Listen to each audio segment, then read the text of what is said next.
MPC will meet in the first week of April again to decide on where to take the interest rates. Now, we've seen certain part of the MPC's external members voicing their concerns with regard to the growth impact that is coming in with the rapid hikes. The RBI did slow down on the amount of rate hikes that they did in the last policy.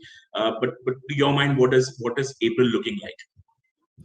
I think, again, first of all, we don't have the financial stability issues that West has at this point in time.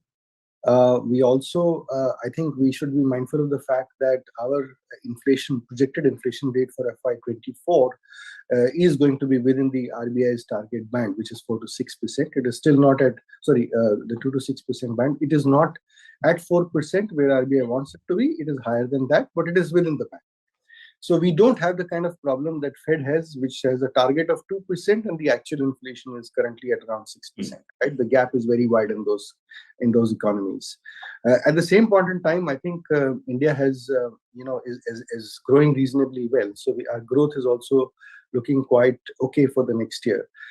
Given this background and the fact that the last CPI print in India was a little bit on the higher side, say around 6.5%. I think there is a scope and there is a high probability that MPC might continue with another 25 basis point hike in the month of April. I am expecting that they will become quite data dependent from there onwards, with a strong possibility of a pause.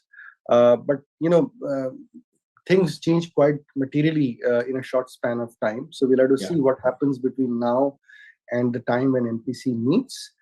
And between April and the next policy, again, things can change quite materially. So I think at this point in time basis, whatever is happening in the markets, I think 25 basis point hike looks like a high probability event.